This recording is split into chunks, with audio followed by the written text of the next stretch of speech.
Hello， 大家好，我是高本，欢迎收看福喜来咯。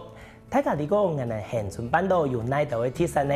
其中一类就是冬天的乐山凤哦。不过除了乐山凤，还有哪道呢？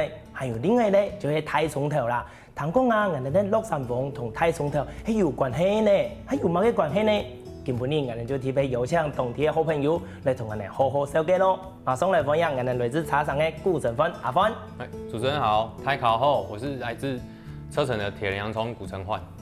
欢迎阿芬来到我们节目直播哦，真难得呢，你对茶厂按南片一路走到我们这边来。阿芬，我想请教一下哦，这个本身因为我们都知道恒春半岛是种洋葱，你也在种洋葱，可是洋葱这个产业更加在恒春半岛一个产业一个情形很样板，可以同大家分享一下吗？就是现在洋葱这个产业的现况。其实这几年的种植面积就是逐渐在萎缩。主要就是因为第一人口老化嘛，这是应该全台湾的农业的普遍的问题。再来就是我们这几年遇到一个极端气候，跟我们那边我们比较没有早期的老一辈比较没有轮作的概念，所以其实这几年洋葱遇到蛮多的问题。我说更加等于讲，在恒春来讲，从以前头白的时间，我们有印象洋葱按斗的这种印象，其实已经有点变化了。它个面积真的是逐步的在缩小，也越来越少人种。从按那个后生的种太葱头的很贵多吗？我阿公从他种植到现在已经超过60年了。对啊，我从小就是都会回去帮忙啊。不管读书工作，就是都会回去协助他一些比较劳力的工作这样。按你发，这个看阿公在种太葱头，然后你自己的对于种洋葱这样子的印象，有什么样子的印象？从小来看，就很累啊。是哦，不好玩。可以跟大家分享一下，说它累到底累在哪里？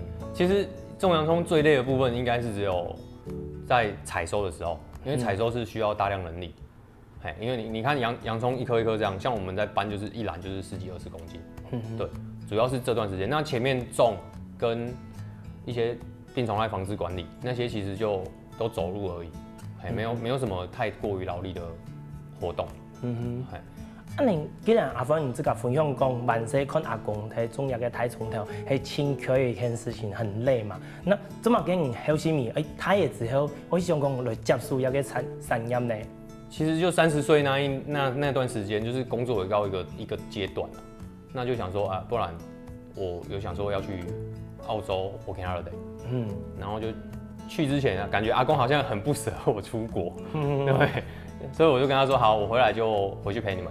那因为我自己本身就是有在玩铁人三项，那回去之前就是常常会回去那边骑车运动，那我就想说，那种洋葱可以兼顾运动，所以就陪伴阿公阿嬷，然后就回去了，就真的从澳洲回来，好，我就回去陪他们种洋葱。哇，阿芬，那你谈好呢，你从阿公的感情规划呢？你们家族这样子跟长辈的感情真的都很好呢，是不是？其实回去之前就跟阿公感情是不错了，但真的开始介入种洋葱这个区域的时候，其实争执就出来了。我谈出某共用的地方了。那你们争执的点是在哪里啊？就栽种的管理方式，他有他的想法啊。因为我开始接触外界一些新的方式，他就会觉得这都是多余的。像我的方式比较就像人生病一样，我是预防胜于治疗。但是阿公的观念是觉得，生病了再来看医生，他就都等到田有状况了才要去做处理这样。再来还有第二个就主要是像我们那边的洋葱的灌溉方式，我们是用淹水的。田有分2个地方，就这2个地方的土壤特性其实不太一样。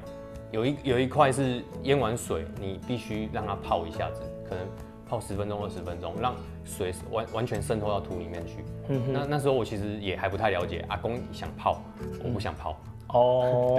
那你怎么去说服？因为你跟阿公都会有争执嘛，怎么去说服他说相信你做的就是 OK？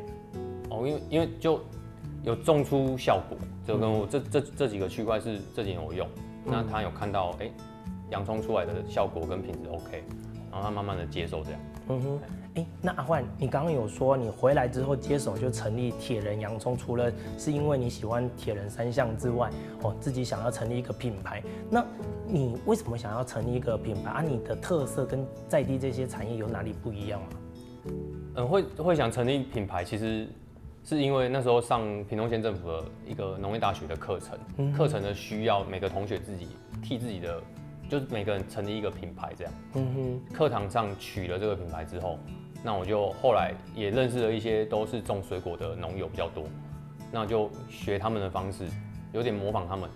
对，那我就也这样用这个品牌名称开始跑市集，就这样一直沿用下来。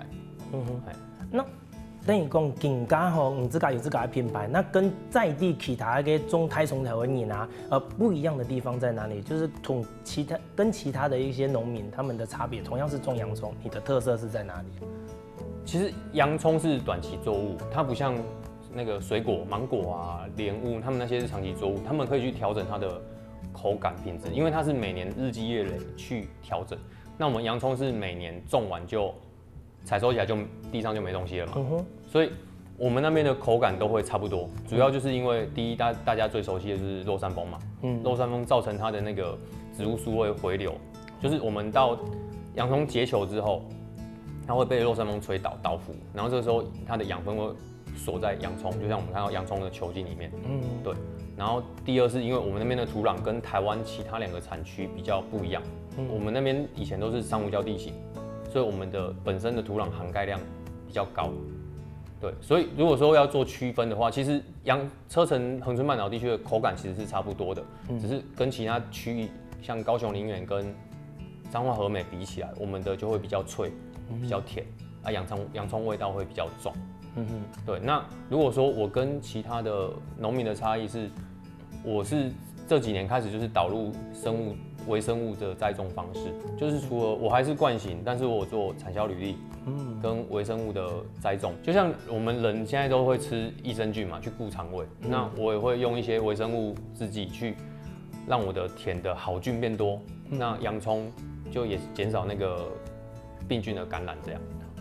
就等于讲，其实你们喺恒春半岛来讲，大家种的太松条都差不多，品质都几好。不过自家来讲，做出的品牌，然后呢，又做一个行销同管理的方式，同大家冇相同，变作你自己有一个独立的一个运作方式，就不像是以前阿公那个时代，就是自家做自家的，自己有一套的方式。你现在是导入了更好的管理跟行销的方式嘛？那阿峰，我继续请教一下那你刚刚有说，在恒春半岛大家种的都差不多，所以品种来讲，恒春半岛品种都差不多嘛，都一样吗？还是说它有产季啊哪些的一些差别？品种的部分，其实台湾的洋葱品种很多种，但是我们讲品种的话，可能你们会觉得品种是不是有就黄色、白色、红色？你们觉得是这样是3个品种？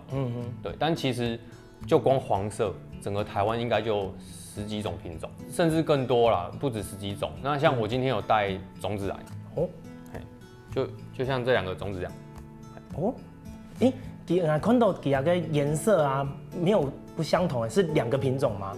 不是，这2个种起来一样都是黄色的，只是因为它是不同的品牌，那个生产那个制造商制造的，所以他们外面用的那个，我们有讲，它会 coating 一层类似化学制剂去保护种子不要发芽，对，所以才会有不同的颜色，但是种出来都是黄色的。安尼哇，我没有想到，原来其实可能看到颜的某种直觉性的就会想说，可能呢种出来的东西可能某相同，没想到颜色不同，它只是保护剂而已，其实还是同一个品种。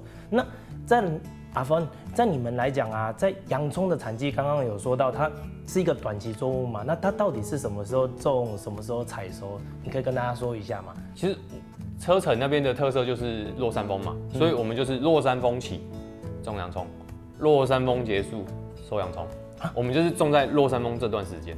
你刚刚说落山风起开始种，不过风这么大，你能种下去给引的啦奶不会被吹掉吗？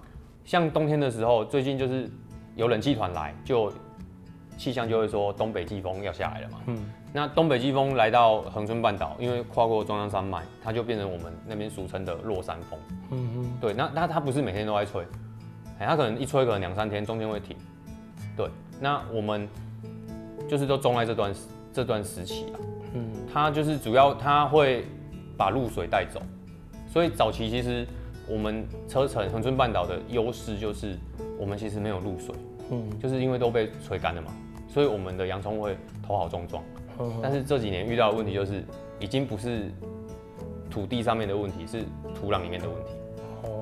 我说奶带孩问题，就是土地的问题，你就是想到了解决办法，就是用一些所谓的生物制剂，就是菌类去改善它，是这样吗？是啊，让好菌先去占据坏菌的位置。阿芬，你谈红人有几多的相反呢？有没有比较印象深刻或是困难的挑战啊，或者是让你比较感到欣慰、感动的事情，是在你回来接手之后这段时间发生的？有，就是开始有认识一些也是认同这个微生物这个做法的农民，就是慢慢的也是跟他们一起会，刚开始都自己在用，会觉得说，到底有没有效？因为看不到，也是用了会怕怕的，不敢用。那这几年慢慢的有一些也是农民啊、大哥啊，他们也都会也是有在导入，就会也是会请教他们的用的效果，然后会觉得说，他们有效，那我的看起来也是有效。就是用起来会觉得比较有成就感。那再来就是，当然就是我觉得最有成就感的是，除了在田里，就是销售的时候啦。听到客人回馈回来，就是觉得品质好吃，就会觉得那个成就感很赞。哇，原来安呢！观众朋友，原来呢太冲条系安尼种出来的呢。不过阿芬其他种太冲条的世界还有那条神奇的故事呢，可能休息一下，继续来同大家分享哦。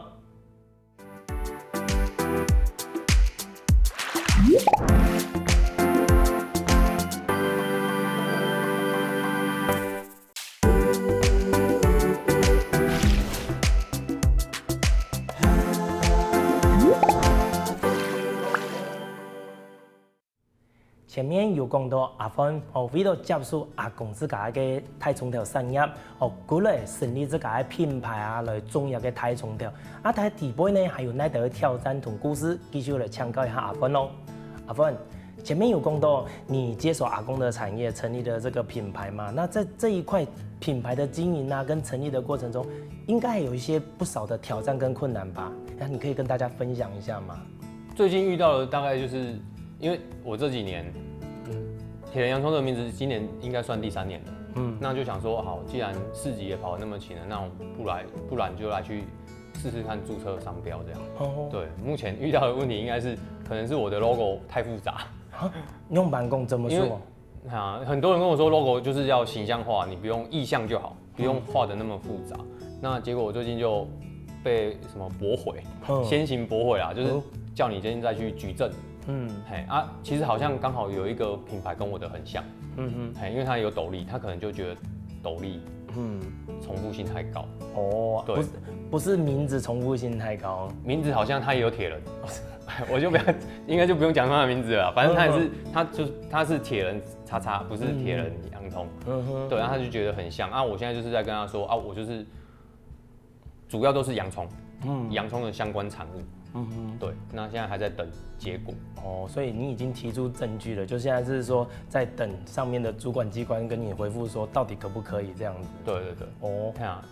阿芬，听你这样分享，当然你讲啊，就是说，对一个品牌铁人两张师这个品牌的名字很看重的，你可以再跟大家说明一下，除了因为玩铁人3项让你有这个品牌的名字想法之外，是还有什么原因让你这么重视这样子的一个名字啊？因为其实开始就是像您刚刚说的，就是主要是我玩铁人3项嘛。再来第2个原因就是我跟着阿公一起种洋葱，阿公其实已经种超过1甲子了。按丢哦。对，那他其实他又是我们的台湾的海军陆战队第1梯，所以我觉得他才是真的铁人。我就只是个爱玩的铁人这样而已。对，所以我觉得这个名字除了代表我，更代表的是阿公。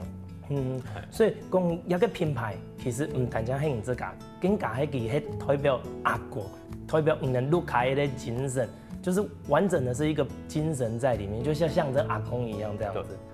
哇，真是鬼感动唐多一个故事。不过，你现在在从事这样子一个品牌经营，然后我们说除了要那个生产面要顾到嘛。那行销面呢，这个在行销方式啦，行销的方式跟传统阿公他们又有哪些差别？我们那边像阿公他们这一辈的，就是他们的行销方式，所以他们也没有什么行销方式啊，他们就是种完，盘商收走，然后拿钱，然后就结束。这一次的产期就结束了。那我没有，我还是有大部分给盘商收购，但一部分我自己在做团购啊、网购或是市集。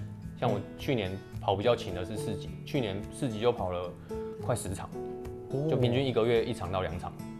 对啊，我是以北部为主。对。阿芬，当时啊，用把去想到吼，去有一个实习。就是为什么会想到跑这个市集？那在这个市集当中，你第一次跑应该印象很深刻吧？以前都没跑过市集，第一次跑发生了什么事情？你还记得吗？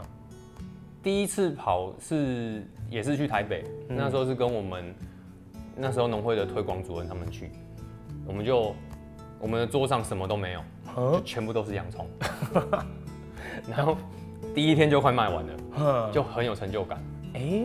你们好像都北部人按好也给太冲条啊！北部人这么喜欢洋葱的吗？对啊，因为可能是因为洋葱在南部吧。对啊，我们就是整桌都是。就那个市集只有6日，那我们第一天就几乎快卖完了，第二天就剩一些。阿芬讲到这个，我就想到一个很有趣的事情，也是北部跟南部的差异。条都有讲到，可能北部亲喜欢洋葱嘛，太冲条。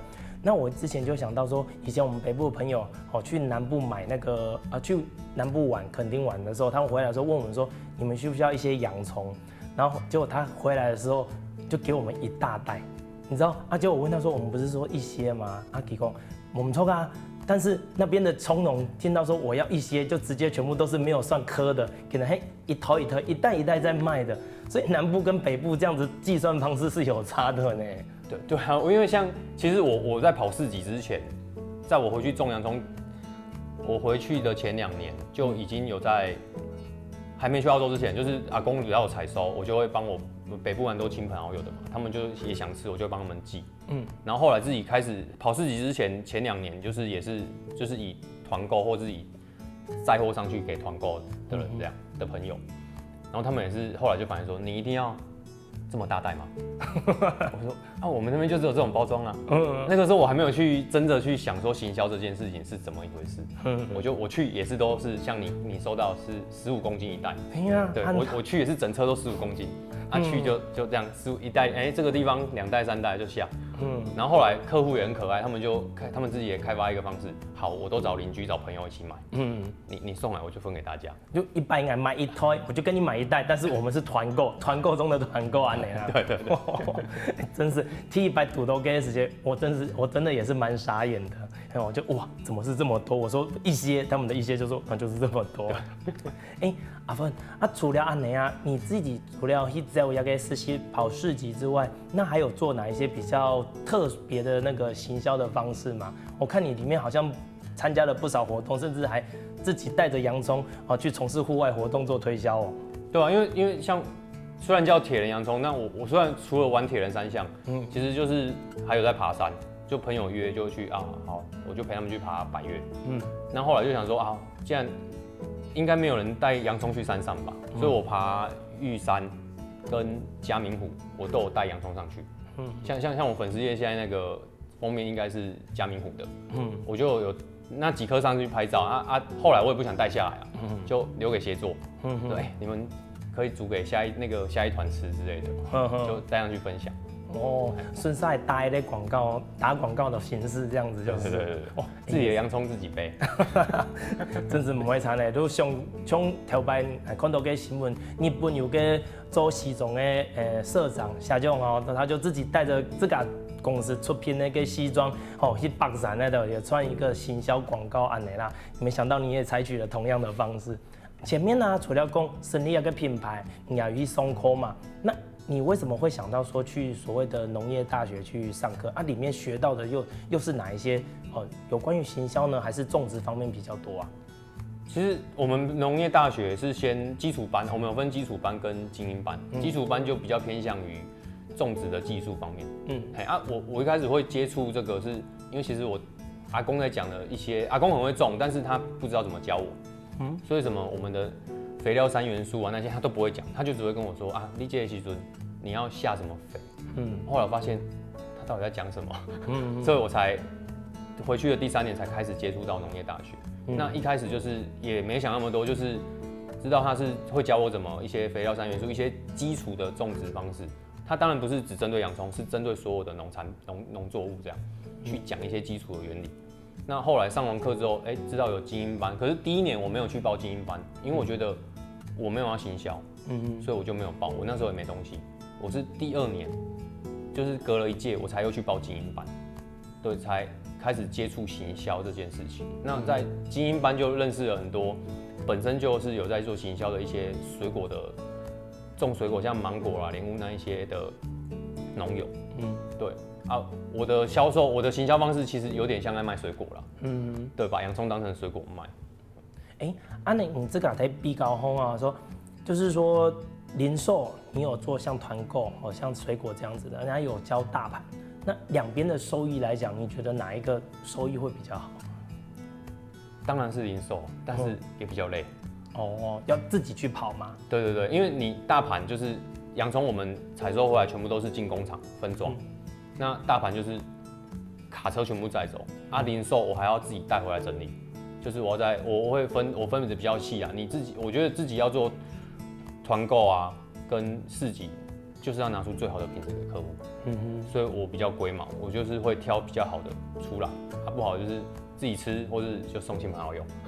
对，所以讲，头头讲的也是一个你自家品牌的坚持啊。你讲婚宴他给顾客的都一定是要最好，所以零售全部还要自己整理过、挑过这样子。阿芬，送迄颗第个讲用板去种用板去行销这些方面你都学到了，在上课中学到了。那你好像还看到你的那个脸书啊讯息粉丝专页里面还有提到说你还有去出国参访，这又是什么样子一个因缘际会所导致的活动啊？因为我就想说，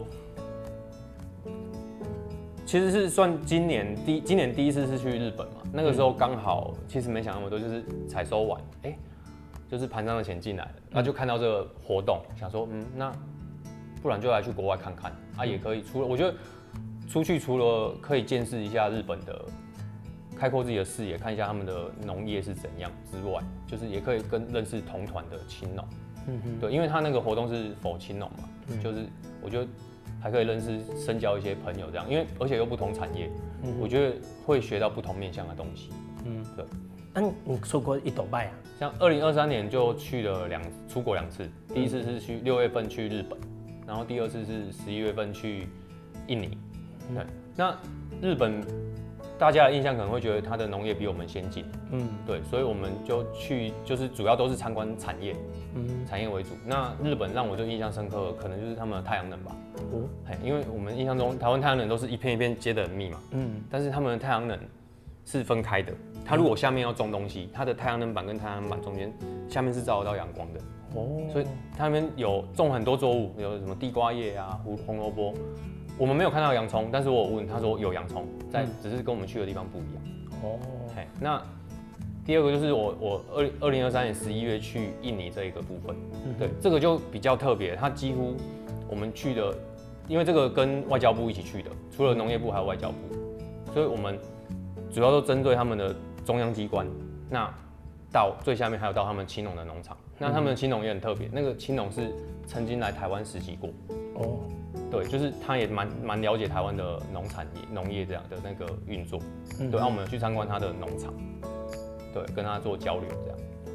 我说讲，其实亮片迄个本人自家有某种样的印象，也有某种样的想法，带回了不一样的想法，也影响了你自己很多嘛，对不对？对。哇，观众朋友，过年啊，出国去看一下，就有某种样的想法同做法的哦。不过要到做法同想法底背，还有样板神奇的故事。休息一下，继续再来同大家分享哦。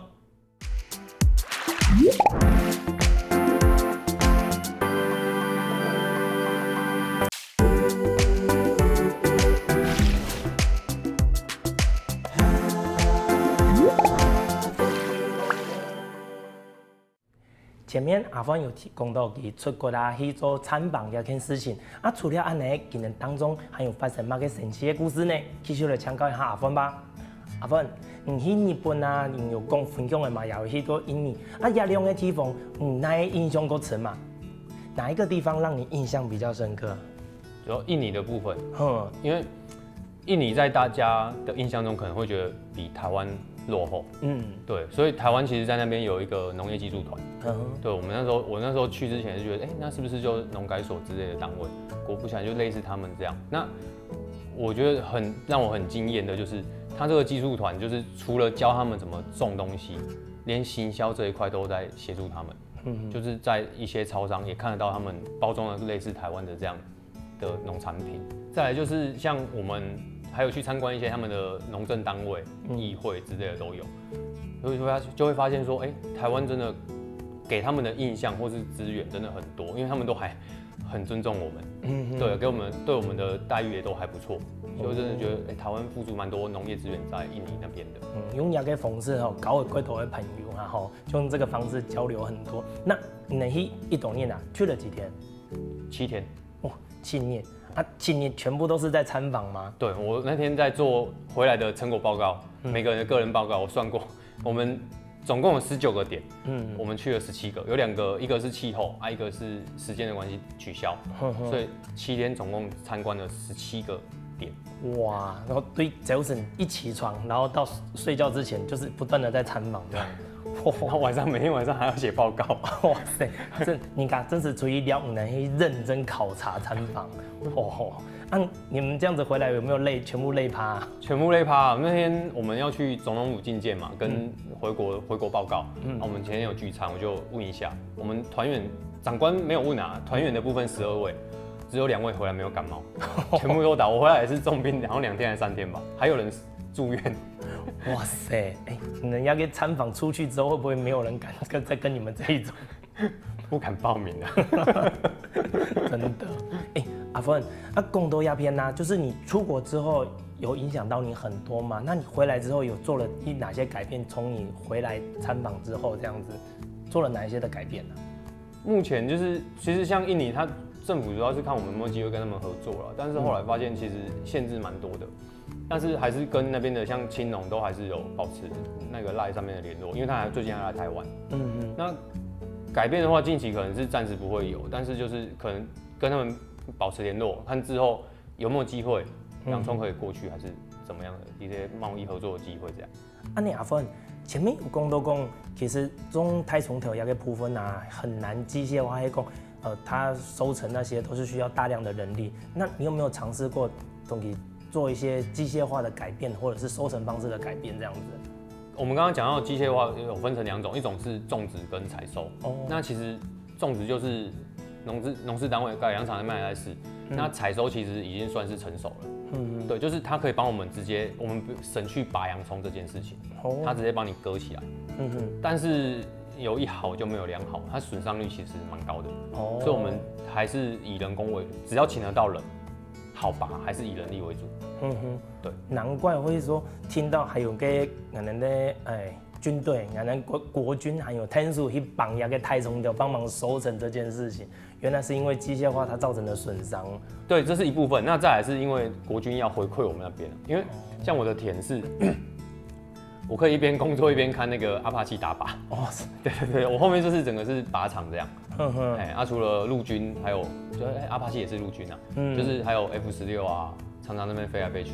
等于讲你那边是 VIP 席呢。对。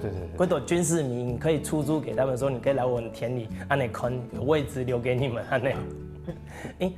你除了做那个机械化的采收，你在管理方面有导入这样子的概念吗？我现在就是目前这几年有导入那个所谓的微气候站，这个部分也是有跟改良厂工研院合作，他们有他们的简易的设备在我那边，我现在我自己也有用补助去申请了一套设备，把数据回馈给他们。那主要这个的起始点是改良厂在针对我们那边这几年遇到最严重的病态是所谓的炭疽病，它在侦测它的那个温度跟湿度容易爆发的那个点。然后再有开发一个 Line@ 让农民去加入，他会跟你说，今天的温湿度是不是容易造成那个炭疽病的爆发。主要是跟农政单位在合作。再来就是我想要累积所谓的大数据。然后它可以是成为我施肥的一个参考依据。因为它除了大气的温湿度，还有土壤的温湿度之外，它可以用有公式去换算说我现在土壤的肥力，我要下多少肥。对，前面讲到的除了有个行销同管理的方式啦，我还看到你今天有带来2样产品，这个也是洋葱它的加工品嘛？对啊，就是我拿洋葱去给厂商做这样。其实这个的出发点也是像我刚刚提到，我的行销是学水果嘛，水果的那些农友，你看像他们芒果。水果现在很多果干嘛，我就想说，那我除了洋葱可以卖之外，我还可以卖什么嘛？对，才会衍生出有脆片，脆片已经2年了。那面条是2023年的时候拿去给他做的。对，那接下来的目标还有可能要做洋葱粉，可以加到汤里面。再来还有那个洋葱香肠。对，香肠想试看看。哎呦，真的是一个蛮新的想法呢。那其实，在这些附加的加工品推出之后，客人有什么样子的反应吗？目前反应还不错，像洋葱脆片，它吃起来其实就像洋芋片嘛。对啊，所以像我在跑市集的时候，都会给人家试吃。然后有遇过2个小朋友印象很深刻，妈妈都跟我说，小朋友不吃洋葱。我就会跟他说，我侄子超爱吃，你给小朋友试试看看。结果那2个吃完之后都买1罐，小朋友吃完就马上要买。妈妈就说：“你们不吃新鲜的，给我吃这种。”小朋友爱。真是某兄弟，其实换一个方式，小朋友更容易接受。那阿芬，除了要给太中条的附加产品加工的，然后我前面有想到说，既然讲太中条需要人工去帮忙去做采收，那有没有想过说，就像米农这片人提供，有人在做拔萝卜去做体验，你的那田里面也有提供这样子的流程吗？就是说去收成洋葱？有啊，就这已经办2年了。第1年是跟屏东县政府合作，有一团旅行团来。那去年也是，去年我也是有报一个计划，有录取，也是有举办拔洋葱活动，这样已经办2年了。其实直接打电话来预约就可以了啦。但是通常都是大部分的客人都是打来的时候没有洋葱可以采，就是还在种。因为我们的产季是采收的季节是3月中之后到4月，大概就2周。对，那其实提早预约，我可以留一部分让你们体验怎么拔。那所以你建议是说，农历过年完就赶快先打电话了，是？对，如果想要的话，是可以先打电话跟我讲，我帮你留这样。这时间绑给太中条的时间，还有那个落山风吗？这就不一定，因为那时候就是断断续续嘛，就看你来的时候那天有没有刚好有落山风，运气好就会顶着强风在那边拔的那个洋葱。对，来那边当然就是要吹落山风啊，躺风了就轻刺激呢。那阿芬，两边都有一件事情呢，讲在茶厂种太中条嘛，茶厂那家 V N 啊？我住在保利村。保利，故事你们家是客家人哦？对，我阿公阿妈都是啊。所以我也是。对。可是你们现在还会讲客家话吗？我们现在都不会，但是就是保留一些称谓，跟文化。文化，例如讲可以举例让我们分享一下吗？哪里跟还有一个这种客家的迹象？像安菇粿嘛，这算是客家的嘛。再来就是公班嘛，跟每年那个元宵的出行灯。拜新灯，三山公王庙那边。这是应该是目前主要的。那种传统的民俗，很保留的啊。不过既然没有在讲客语，真的一点都不会有在讲了嘛？有啦，称谓啦，像小时候我对那些称谓我根本就不懂了。譬如讲，我其实像我们的阿伯，我们叫棒棒。棒。然后叔公，是羹啊。是羹啊。我就想说这是什么？我像自己的我爸的弟弟，我们要叫叔叔嘛，我们是叫阿婶。阿婶，我那时候小时候都不知道这到底什么意思。那妹妹呢？你们有这样子的用法吗？那个有啊，阿姆的部分嘛。阿姆我们叫梅啊。等一下，梅啊，这个不是我们外面现在去亏没的那个用法吗？我们就都会加一个这个很奇怪、很特别的音啊。所以不知道的人对 no boy 迄种能玻璃的时间，糖豆能同长辈按那称呼，会不会觉得有一点感到特别的讶异？怎么会很像，又不是，又好像受到的我们 Holofa 养熊案呢？对，就觉得我们好像异类。其实就是最近来讲，其实你们回到家乡之后，也是有不断的想要再复兴这个客家的文化，把它找回来，对不对？对，我们现在社区发展协会就是有礼拜六都会帮有开课，教你讲客语这样。你自己有去参加吗？没办法，因为工作的关系太忙了哈。对不过未来有空还是可以去参加的。之后也是想说要投入社区这一块啦。那讲到最后啦，如果说有一些年轻朋友或者是有兴趣的朋友想要投入加入洋葱的一个产业的话，那阿凡，你这个作为一个比较早期接触这个的人，那你有没有什么话可以跟大家建议一下的？我觉得当然是还是很欢迎年轻人回来投入这一块啦，因为毕竟现在都是年人口老化嘛，对啊。但是我觉得如果自己没有田，一定要先去农会啊，或是找一些青农先了解一下，不要什么都不懂就投入。我觉得这样，像我前2年也是承担蛮大的损失，因为我主要是遇到气候的问题啊。虽然自己阿公有地，有一些地跟租的这样有够面积可以种，但是承受的损失也是蛮大的。所以我觉得一定要先从一些青农啊，或是农业界的朋友先了解再投入，不要一开始就投入很多资金进去，风险太高了。最后就穷用啦吼，先去上课嘛，学习了相关的知识，再来可以去投入那一条成本行销也好，管理也好，一步一步的来，不要一下子就啪全部就进去。原来安尼。观众朋友，今晡日啦，听的阿芳姐嘅分享，本来真是认识的恒春半岛也个太冲头的产业，也更加佩服我们台湾的农民朋友的你。今晡日呢，真是请感谢阿芳带来安精彩的故事哦，多谢。谢谢主持人，多谢大家，欢迎大家有空来车城找我拔洋葱。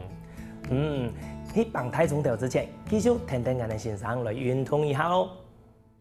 希望我哋福建來節目嘅朋友，記得點讚、聽客家電視台嘅頻道，順勢記得分享出去哦。